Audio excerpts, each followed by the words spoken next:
हाँ जी, तो उम्मीद करता हूँ कंस्ट्रक्शन का बेसिक लेक्चर पढ़ के आए होंगे, क्योंकि सारे डिटेल तो मैंने वहाँ पे बता दी। अगर आपने उस चीज़ों का ध्यान रखा ना, तो मान के चलना कंस्ट्रक्शन में आपका वो जो पॉइंट वाली गलती होती है ना, हाँ सर हल्का सा डिफरेंस आ रहा है, क्योंकि यहाँ पे हम जस्टिफिकेशन भी करेंगे प्लस आंसर को वेरीफाई भी करना सीखेंगे कि आपने जो डायग्राम बना दिया उस क्वेश्चन की गिवन इन्फॉर्मेशन का यूज़ करके वेरीफाई कैसे करते। तो पहला लेक्चर जरूर देखना, मिस मत करना इंट्रोडक्शन वाला पार्ट। अब कुछ काम की बातें मैंने आपको बताई थी, पॉइंट कैसे डिनोट किया जाता है, लाइन खींचते टाइम आपको क्या सावधानी बरतनी है, वो मैंने आपको पूरी तरीके से बताया था। और मैं आपको आज एक छोटी चीज़ और बता देता हूँ, कंपास पकड़ने का तरीका, क्योंकि बच्चों का कंपास पकड़ने का तरीका गलत होता है, मोस्टली देख देख के ठीक करवाते करवाते परेशान हो गया मैं तो।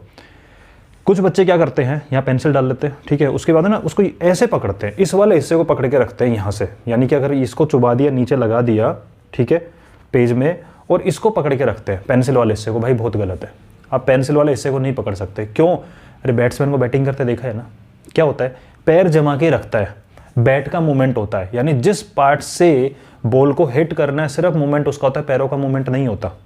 तो ये आपके अंगद के पैर की तरह लगना चाहिए कि इसको आपने एक बार चुबा दिया तो आप इसको पकड़ो, या फिर आप इसको पकड़ के इस पे जोर दो, और ये वाला जो हिस्सा है पेंसिल वाला, ये फ्री मूव करना चाहिए, इस पे आपका हाथ टच ही नहीं होना चाहिए। समझ रहे हो?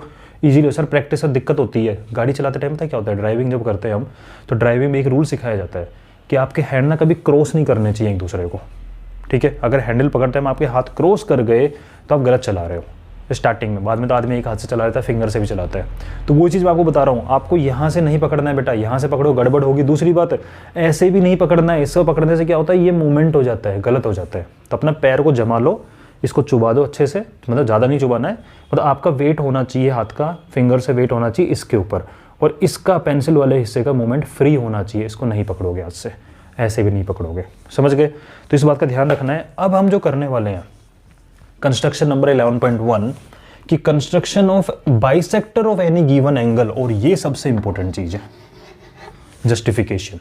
जस्टिफिकेशन का मतलब कि मैं सारी बात समझाऊँ इसके पहले एक छोटी बात बताता हूँ। ज्योमेट्री बॉक्स लेकर बैठोगे ये लेक्चर देखते टाइम, साथ साथ जैसे जैसे मैं बोलता जाऊँगा ये करते जाओ, आपको टाइम दूंगा मैं, आप साथ साथ कर सकते हो। आपको इसका रिवीजन करने की नीड भी नहीं होगी अगर साथ साथ प्रैक्टिस कर ली। हाँ 5-10 मिनट के लिए सोने से पहले एक बार जरूर देख लेना, अदरवाइज आपको करने की नीड देंगे, सारे क्वेश्चन अपन क्लास में कर लेंगे, ठीक है। मतलब क्या है, मतलब ये दो चीज़ों में बटा हुआ है। आज हम करने वाले दो काम करने वाले हैं।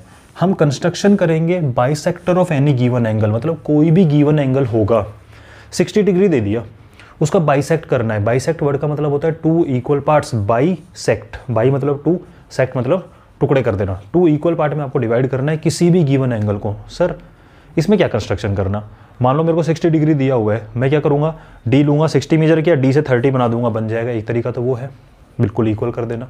दूसरा तरीका, आपके पास डी है ही नहीं, आप बनाओ एंगल इक्वल, ओके ठीक है बना देंगे। समझते चलना इस चीज़ को, ठीक है, क्योंकि ऑब्जर्वेशन इंपॉर्टेंट है, ठीक है। मतलब हम किसी भी गिवन एंगल का, हमें वैल्यू भी नहीं पता होगी कि इसकी वैल्यू क्या है, कोई भी एंगल होगा हमें वैल्यू भी नहीं पता उसकी वैल्यू क्या है, हम उसका क्या बनाएंगे, बाइसेक्ट बनाएंगे, उसका हाफ बना देंगे। वाह, मतलब पता ही नहीं है उसका भी हाफ कर रहे हैं, बहुत अच्छी बात है, बिल्कुल ऐसा ही करने वाले हैं।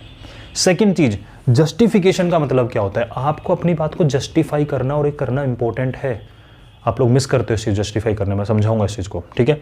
जस्टिफाई करने मतलब ये तो कि आपने किसी को चीज़ बताई, यार ऐसा हो रहा है, बोले नहीं मैं तो नहीं मानता, बोले नहीं यार, बोले प्रूव दे इस बात का, तो आपको वही चीज़ करके बताना है कि आपने जो डायग्राम बनाया, आपने कंस्ट्रक्शन किया बाइसेक्टर का, और आपसे किसी ने पूछ लिया बताए बाइसेक्ट हुआ है कि नहीं हुआ, आप कहोगे देख ले यार डी का यूज करके, ये 45 था देख मैंने 22.5 बना दिया, ये 90 था देख मैंने 45 बना दिया बाइसेक्ट करके, बोले डी है ही नहीं, अब बता।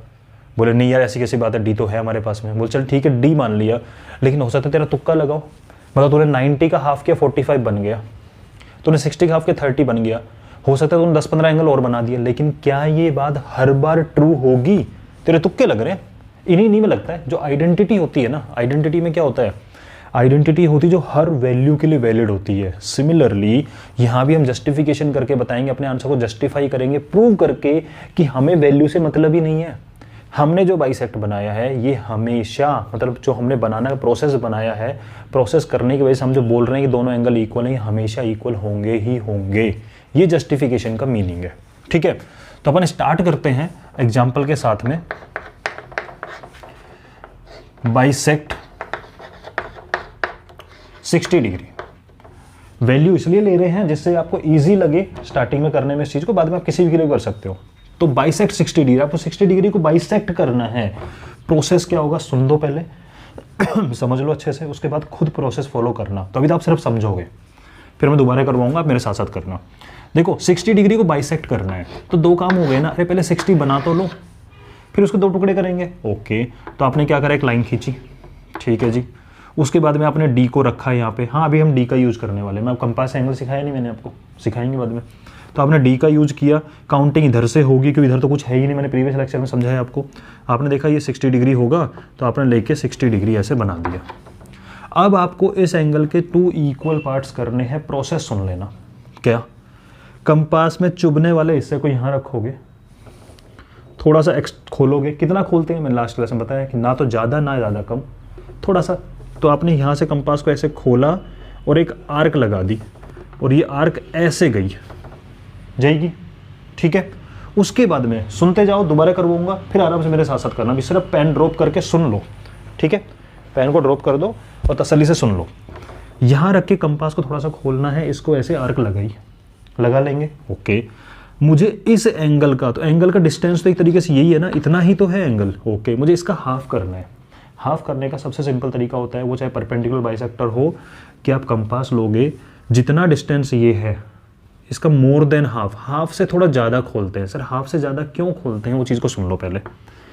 मान लो आपने इस लाइन में टोटल 3 सेंटीमीटर की लाइन है, अगर आपने 1.5 खोला कंपास को, लगभग हाफ खोला, मतलब एग्जैक्टली हाफ खोल दिया, तो जब वो आर्क लगाएगा कंपास तो वो यहाँ 1.5 से कट करते हुए जाएगा, ठीक है। जब यहाँ से आर्क लगाएगा तो 1.5 से कट करते हुए जाएगा, तो ये मिलना ही यही है, ठीक है।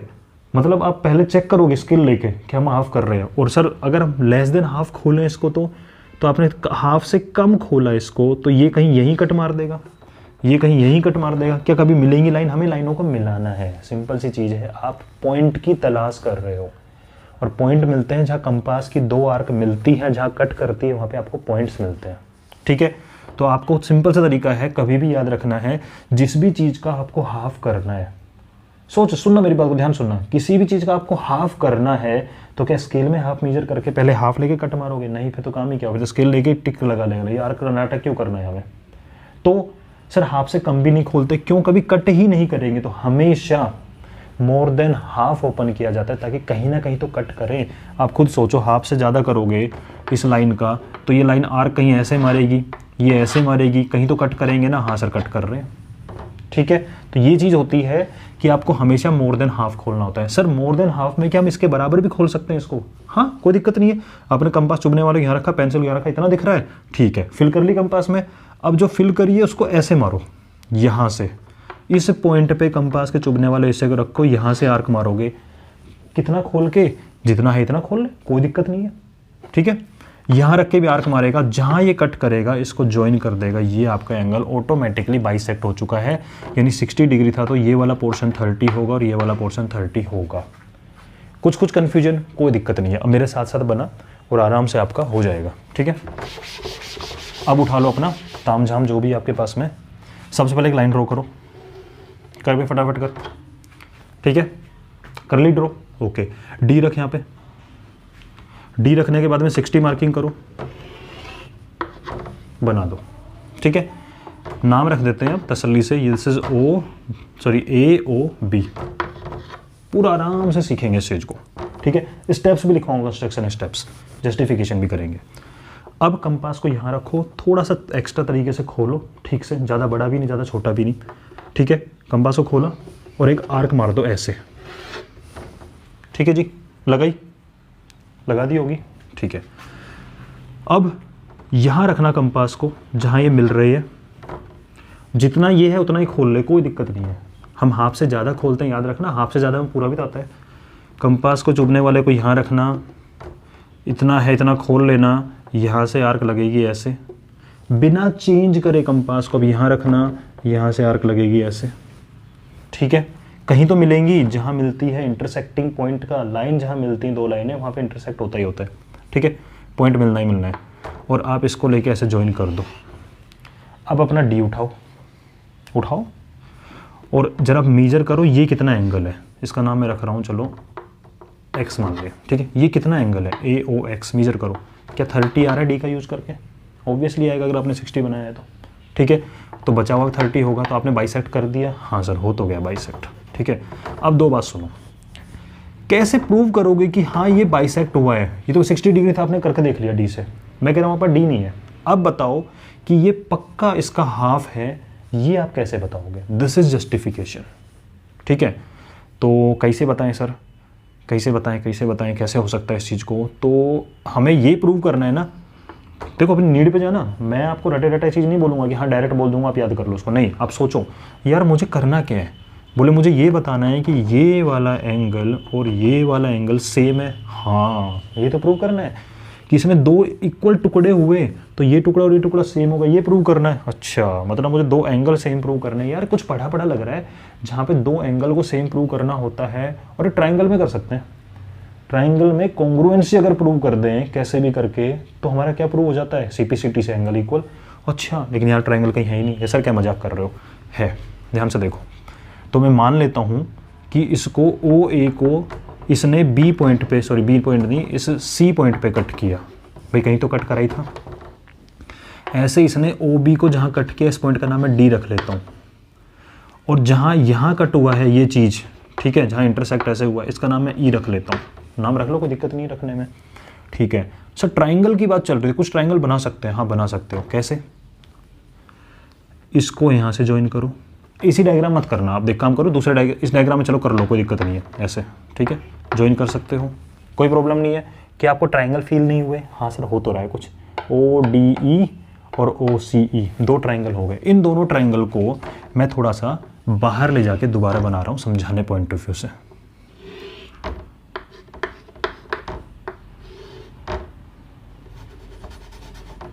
तुम भी बना सकते हो दोबारा बाहर, ठीक है। This is O, this is E, this is D and it's C, ठीक है। और हमारा टारगेट है इन दोनों को इक्वल प्रूव करना, ठीक है। तो यहाँ पे मेंशन नहीं करेंगे क्योंकि प्रूव करना है।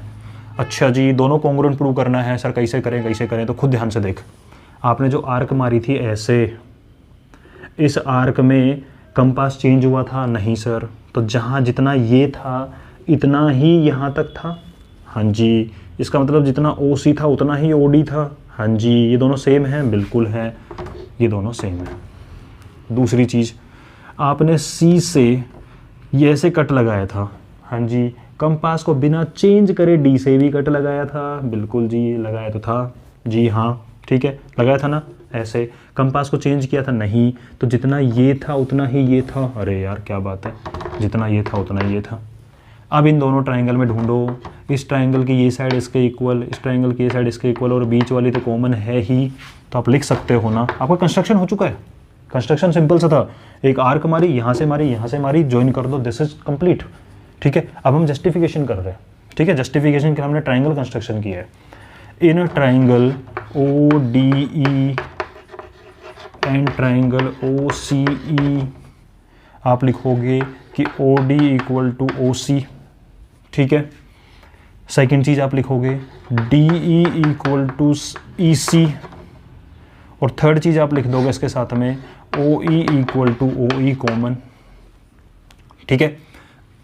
आप लिख सकते हो रेडियस ऑफ सेम आर्क। अगर आप इसका रीजन लिखना चाहो ना कि sir OD equal to OC कैसे बताएंगे उसको टीचर को हमारे को, तो आप देखो ये जो आपने आर्क मारी थी, इस आर्क की सेम रेडियस ही तो थी कि मैंने आपको बताया था प्रीवियस क्लास में कि कंपास का चुभने वाला ऐसा जहाँ रखते हैं दैट इज सेंटर, जितना खोलते हैं दैट इज रेडियस। तो ये OC और OD ये रेडियस ही तो है इस आर्क की। तो आप लिख सकते हो इसके ब्रैकेट में ये इक्वल काहे हैं, क्योंकि ये रेडियस हैं। किसकी रेडियस हैं? सेम आर्क की रेडियस हैं। एक ही आर्क की रेडियस तो चेंज करते ही नहीं है, ठीक है। और इसमें लिख सकते हो आप आर्क ऑफ सेम रेडियस। ये वाली जो आर्क लगाई, ये वाली जो आर्क लगाई, ये सेम रेडियस के आर्क है, दोनों में सेम रीजन लिख सकते हो, कोई प्रॉब्लम नहीं है। तो by SSS triangle ODE is congruent to triangle, रुक जाओ, ODE का रास्ता पूछो उससे, बोले सिंगल टिक से डबल टिक गया था, बोले single tick double tick OC, and by CP/CT ये एंगल O और ये एंगल O सेम होंगे। सर ये एंगल O कौन सा है? ODE का O, मतलब ये वाला। और ये ओ कौन सा है, ओ सी का, वो मतलब ये वाला, तो by C P C T angle D O E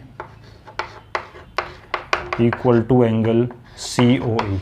दोनों बातें प्रूव हुई कि नहीं हुई? मतलब हमें वैल्यू की नीड ही नहीं है, हमने तो प्रूव कर दिया कि हम जो प्रोसेस फॉलो करेंगे उसमें हर बार आपको दोनों एंगल क्या मिलेंगे, सेम मिलेंगे। जस्टिफाई कर दिया। ठीक है, कैसा प्रोसेस फॉलो करोगे? टीचर ने क्वेश्चन दिया, आप सिंपल एक लाइन बनाओगे, एंगल बनाओगे, जितना भी उसने दिया है बाइसेक्ट करने के लिए बना देना उसको। उसके बाद यहाँ से आर्क मारना, ठीक है। उसके बाद में हाफ से ज़्यादा खोल के यहाँ टिक, इन दोनों को ज्वाइन कर देना उसे, क्योंकि ज्वाइन करने के लिए चाहिए पॉइंट, तो एक पॉइंट तो ओ है और एक पॉइंट आपको मिल गया, ज्वाइन कर दो। फिर लिखोगे जस्टिफिकेशन या जस्टिफाई। जस्टिफिकेशन लिखा, इसको यहाँ ज्वाइन किया डॉटेड लाइन से और डायग्राम को बाहर ले गए, इन दोनों को प्रूव किया इक्वल कॉन्ग्रुएंसी से। ठीक है, आपका आ जाएगा। सर स्टेप्स नहीं बताए आपने, स्टेप भी सुन ले बेटा। ठीक है, although steps are given in book, but फिर भी मैं आपको बोल के बता देता हूँ, आप उसको बुक से लिख सकते हो बाद में। क्या करें? स्टेप फर्स्ट, मेक एंगल या मेक द गिवन एंगल। पहला step, make the given angle. Simple, एक ही चीज नहीं बोलनी होती है, मेक द गिवन एंगल। जो दे रखा है वो हमने बना दिया, लिख ले बेटा। ठीक है, दूसरा, टेक ओ एज सेंटर। ध्यान से सुनना, हमने गिवन एंगल बना दिया, मैं दोबारा समझा रहा हूं इस चीज को। Take O as centre and any radius, कुछ भी रेडियस लेके, draw an arc that intersect O A at point C and O B at point D. Simple, take O as centre, मैंने कहा था जहां चुबाते हो दैट इज सेंटर, जितना ओपन किया रेडियस, तो take O as centre and any radius, कुछ भी खोल लो, हमारी मनमर्जी। ड्रॉ एन आर्क, एक आर्क ड्रॉ करिए, that arc intersect O A at C point and O B at D point, mention किया। Now take C and D as centres, C और डी दोनों को सेंटर की तरह बिहेव करवाएंगे, and radius greater than half of, इसके half से ज्यादा सी डी आर्क। बना सकते हैं ऐसे। तो रेडियस लेना है आपको, जो ओपन करोगे वो कितना लेना है, इस सी डी से के हाफ से ज्यादा लेना है।